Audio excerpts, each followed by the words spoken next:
Do I hear a motion to come out of closed session? So moved. Second, Second. Ms. Davis? Ms. Stewart? Aye. Ms. Cunha? Aye. Ms. Dombrowski? Aye. Mr. Bullock? Aye. And Mr. Reiner? All right. Mr. Reimer, could you please read the certification of closed session? Sure. Whereas section 2.2-3711 of the Code of Virginia requires the certification by the new Kent County School Board that such closed meeting was conducted in conformity with Virginia law. Now, therefore be it resolved that the new Kent County School Board hereby certifies that to the best of each member's knowledge, only public business matters lawfully exempted from open meeting requirement by Virginia law were discussed in closed meeting to which this certification resolution applies. And only such public business matters as were identified in the motion convening the closed meeting were heard, discussed, or considered by the new Kent County School Board. Thank you, Mr. Reimer. Do I hear a motion to approve the certification of the closed session? So moved. Do I hear a second? Second. Ms. Davis? Ms. Stewart? Aye. Mr. Bullock? Aye. Ms. Dombrowski? Aye. Ms. Cunha? Aye. And Mr. Reiner? Aye. Let's rise as we say the Pledge of Allegiance. I pledge allegiance to the flag of the United States of America and to the republic for which it stands, one nation, under God, indivisible, with liberty and justice for all. Thank you. All right. As we move to new business, Dr. Nichols. Mr. Chair, board members, Dr. Nichols, That's okay. All right. we're back at it. There we go. So we do have a budget amendment. I know that we kind of spoke about that being a possibility. Mhm. Although we weren't quite sure that we'd be hit with a new 4% pay increase. So the governor signed the budget on June 29th, less than 48 hours before the start of the new fiscal year. So basically, we're redoing everything that we had done. So the good news is that we had done the work of reducing our expense for the reason of reducing our budget because the county funding was falling short, not necessarily knowing how much additional state revenue that we would get and not knowing that there would be a proposed 4% pay increase. It actually turns out well for us because we did have those funds available in a contingency line that we could then reallocate for the 4% budget or the 4% pay increase. So basically that's our recommendation this evening. The other recommendation that we do have is to decrease our budgeted ADM from 3620 to 3580. Really that's twofold. One, it's just really looking at our current enrollment and where we ended for our year-end enrollment and really taking a look at feeling a little bit better that we're a little more conservative of where we will be. And also that is the number basically that got us to a net change in our budget. So where we had the 500,000, if you remember, that was set aside in the revenue line that we shifted from county to state revenue. Basically, this is $500,000 coming in from the state, and but that is at the 35.80 rate. Does that make sense to everybody? So with that, no additional appropriation is needed right now.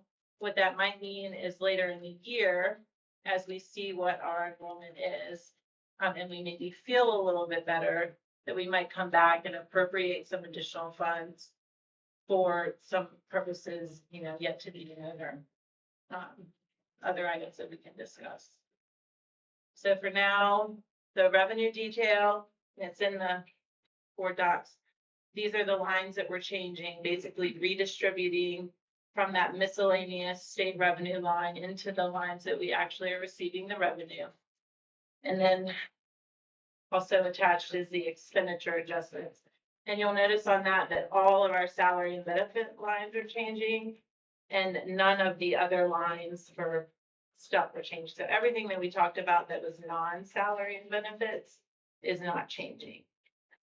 Everything that it has a salary and a benefit line is changing. What we're doing is shifting anyone who is not at least at a 4% increase, who's eligible for that, up to 4.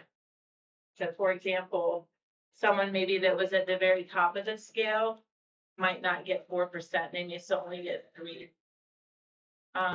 Another example would be the work that we did on the transportation scale. If you remember, those were very significant increases. So we did not apply an additional 1% to that scale. Mr. Chairman? Sure. Mr. Ryder. I'm a little confused by the last 2 lines, reduce contingency line. Does that mean we're restoring what we reduced from contingency? Okay, so when we made think of this as just expenses, so Yes. don't think of your revenue. When Okay. we made the cuts, we cut a teacher, we cut, Yes. different positions. We shifted those funds into contingency and left our budget total the same. So that money sat in a contingency I see. line, and now we're basically spending that Redistributing, yeah. 271 on the salary increase. Is Okay. that fair? Yeah, I was just uncertain about, Yes. so how much contingency do we have Okay. left? So we have 202,933. The 202,933 is a little bit less for what I would consider contingency. You guys have a tiny contingency in your budget, and maintenance also has like a $25,000 line. So ours is just enough to do the textbook transfer like we normally would do. Okay. And where is the textbook fund at this point? So I'm not recommending any transfer requests in our textbook fund, our school nutrition fund, or our grant fund. Those employees will still receive the 4% increase. School nutrition found a way to cover that. All of our grant folks will get those raises as well. It was such a tiny change. I did not do a budget transfer to Got look it. like that. The general fund, as you see, is a huge change. So but that's the request. And board members, I think it's important to point out, we've talked a lot about stipends through this budget process. Yep. Not all school divisions do this. Actually, many don't. Your stipend is your stipend is your stipend. It stays the same every year. Ours goes up connected to the master's teacher scale. So when we went from 3 to 4, that scale went up. So stipends went up too. Right. So it's a very smart way to budget and reward the folks that are getting those stipends and doing beta, doing football, doing all the different things that's always going to go up with it. So it is an escalator. And I will tell you, to get a budget on June 29th when we start on July 1st is unprecedented. And the work that Ms. Morkheim and Lena specifically in HR and then payroll with Tiffany and Shannon and everybody, it was moving mountains very quickly to be able to figure this out, to balance it, but also to take care of our employees. I know many divisions that really just couldn't put it together in time to do it, but we always position ourselves in a way that gives us an opportunity to be flexible. So I just want to thank them for that work. Absolutely. Yes, thank you. Thank you, Thank you, guys. Ms. And Morgan. there's one additional change. You'll see that we did have to reduce one FTE that was approved in the adopted budget, a teaching position, to help to fund the 1%. And again, it's enrollment. We're shifting down. We had just put that position in and thinking that we would most likely need it. And the team felt comfortable that we could hold on to that for now and that this was more of a priority. Yeah, and just for the record to note that doesn't mean that we had to let anybody go. It Exactly. means that we had a position that was Correct. created. Yeah. So no one lost their job over it. And that's, I think, Yeah, a lot of times that's a question we get. Yeah, we Right. created it for anticipated kindergarten enrollment at a specific school, and it did not play out that way, that we could hold it with our existing 5 instead of going to 6. So we have our enrollment numbers now. Not really. We won't know. We'll give you an update. I think we give you an update either at the September or October meeting on where we are. We actually need to see the kids because we know there are kids on our roll right now that aren't coming. You just haven't gone to another school. No. And similarly, just this week, I think we've registered like 8 kids coming from other places. And we're getting ready to do our drive your route. Our bus driver is going to drive their anticipated route. there's some magic that happens in the universe when people see a yellow bus in their neighborhood and they go, oh, I've got to register my kid. So, you know, we'll get an influx between now and early September. We'll give you an update, September, October. Okay, yeah. I'm a little concerned about whether or not, I know Haney's trying to be conservative there, but, Yeah. I feel much better at 3580 than I did at 3620. okay. 3620 was, while we had reason to have that number, it felt more aggressive than we'd like to be. And keep in mind, board members, if we end up more than 3580, we get that money and can appropriate it later. Yeah. So you don't want to be on the other side of that where you don't have the number that you're, I understand. yeah. So, yeah, we're right there with you, sir, and we'll, continue to monitor it. We look at it weekly once school starts. And I can put a number to that, Mr. Reimers. It's 280, about 280,000 additional that we could have possibly recognized with the 3620. So that's fine. That's great. You have that to spend, but it's not fine if you come short and don't have that. That's not my concern. My concern is more the FTE, because I'm a little worried that we might be behind the curve. We have higher Okay. enrollment. And what we have done in the past, we have done where we do add FTE during the year, just funded through attrition. As you all know, we've hired a lot of brand new hires this year, which is different than in past years. So I am hopeful that we'll have a bit more attrition dollars that we could come immediately if we decided that we needed to add that position back for any reason. And we would feel a little bit better about having that flexibility. And that budget number 3580, just as a reminder, last year we had budgeted at 3,500. So it's net 80 in terms of a budgeted number. Yeah. I think it's also important to realize that we have a history of being able to accommodate growth or whatever through FTEs, and that has never been an issue. Ms. Morgheim and everyone is always well prepared for the worst case Not scenarios. saying that, just. Yeah, I'm just saying, I just Yeah. want to remind everyone of that. Two more quick points just to note. So we will be pushing out contract addendums to the employees who are eligible to receive the additional 1%, basically. That will probably come out sometime in the beginning of August, before the August 14th paycheck. There's a lot of work that has to go into that. Mr. Terry helps us with that as well. So we will get those out to staff. Also, there is a bonus. We've talked about some state funds that we received actually in FY26. We've talked about different types of bonuses. Last year's bonus was more of a, there was no required local match for it, and you could make it whatever you wanted it to be. This new bonus is a set dollar amount that you have to have an average of a certain dollar amount for SOQ, and you also have to have a match. So those funds, it's about 343,000 that we have currently, but we would need an additional about 269 or so to do that bonus. So that's some of the work that Dr. Nichols and I will be pushing, trying to find a way to make that happen. This bonus structure would look a lot different than the last bonus structure. It might not be everybody getting it. It might be different amounts for non-SOQ funded positions. So just kind of wanted to put that into the atmosphere in case you're getting questions that we're certainly looking at. We don't really have a timeline of when we would have to do that bonus by, so we're pushing the limit a little bit, just trying to make sure that we could look at possibly doing that. Yeah, right now, many school divisions just knew up in the beginning, like, there's no way we can do this. So they just didn't even certify. We took a different approach because we want to make every effort to be able to do this for our employees. So we have basically a year to try to figure it out. So that's kind of our mission, is to work with you guys and to try to put together some scenarios. It may be that we can't do it because that's a lot of money and a tight budget to figure out. But, you know, partnering with the county and seeing if there are any available avenues to do that. We just thought it was worth taking time to do it if we could potentially make that happen for our employees. Are there any questions about anything? Mr. Chair. With the 4%, so initially it was going to be 3%, and then the state came back and said, we're doing 4%. Are all of the eligible employees that we have going to get that 1%, that additional 1%? Anybody that's eligible, meaning if they were not already receiving a 4%, we would be getting them to 4%, Gotcha. unless they're at the top of the scale. That would be an example of when they would not. Okay, gotcha. And That's pretty, I'll do the email to employees. That's a pretty nice email to do. I don't always get to do nice emails, but like a surprise 1% Yeah. is a pretty nice. Yeah, email. yeah. And so I guess, did that have to have a match as well? And are we good on that? Yes, it did.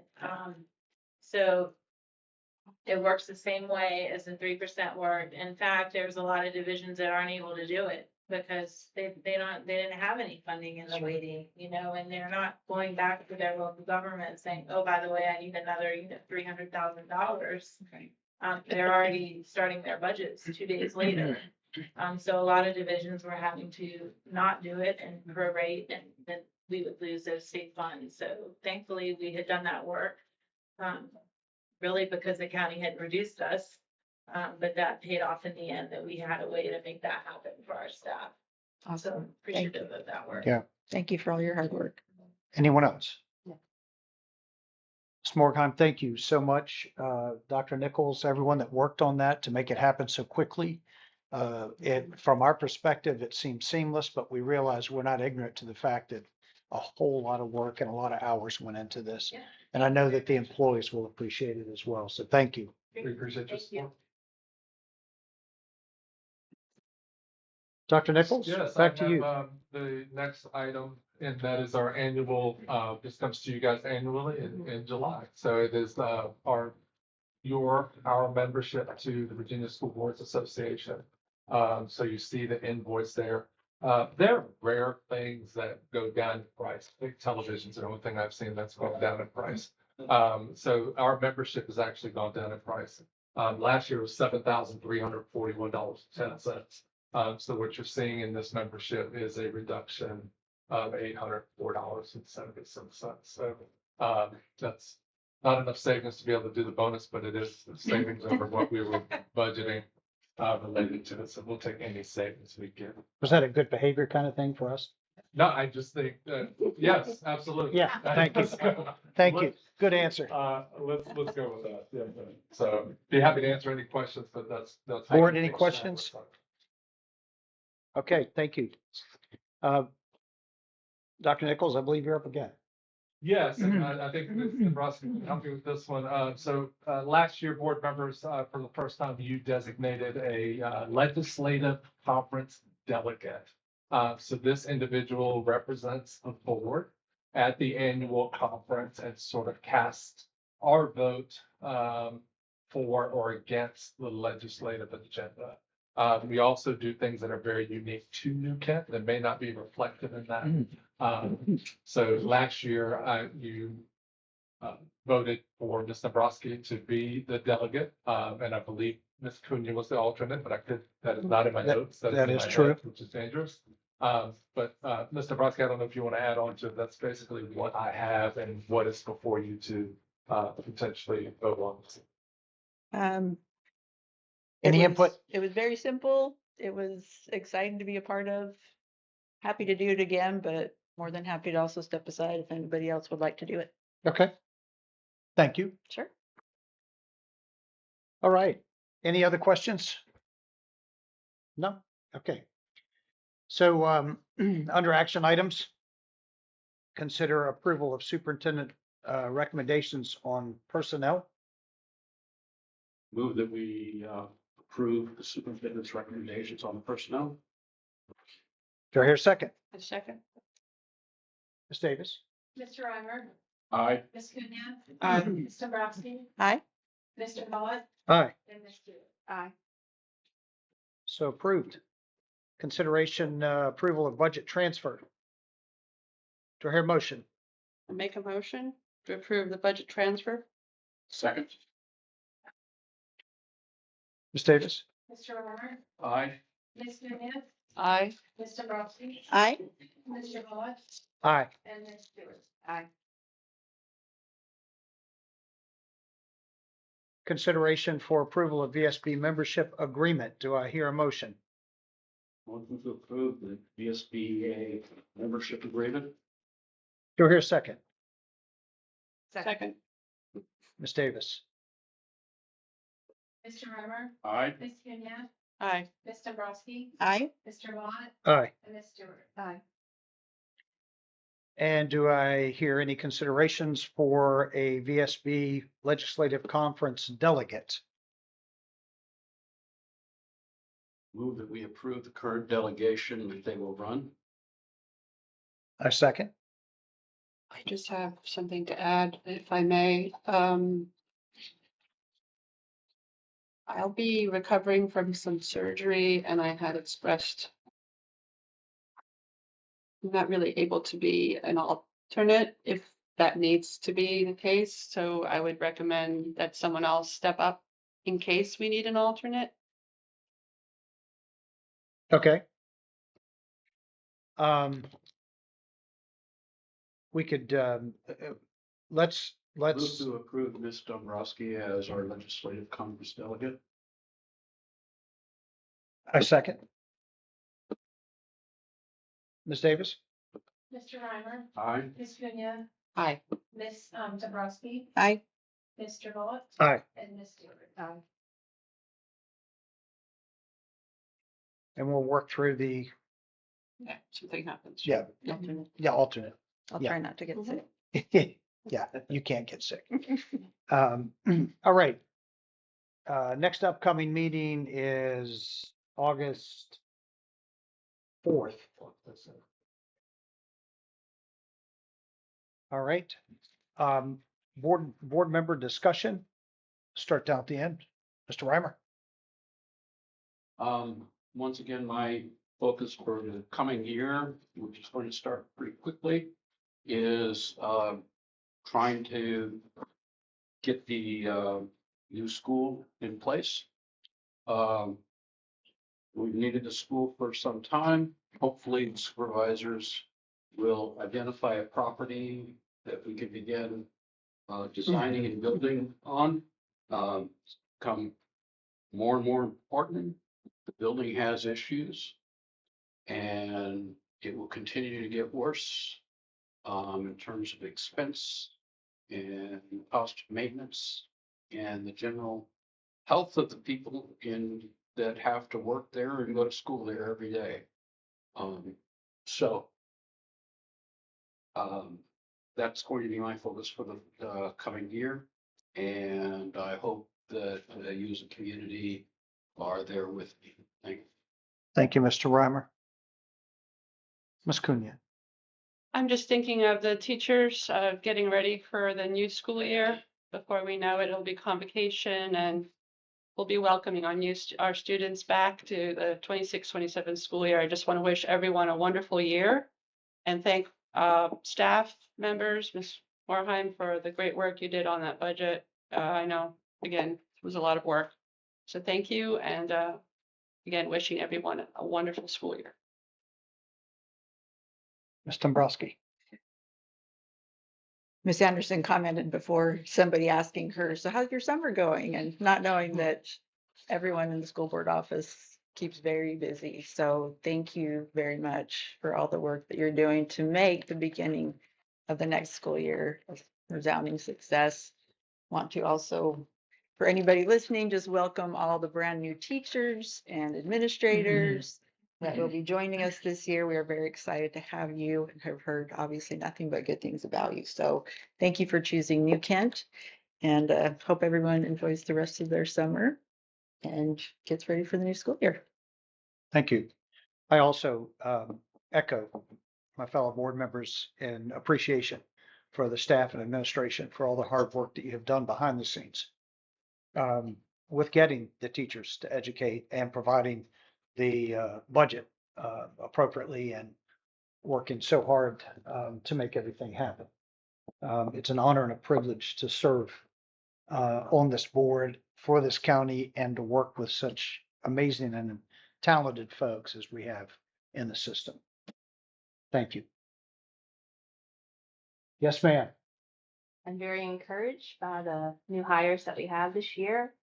Thank you to all of you that work behind the scenes to make this a desirable district to come to and to return back to.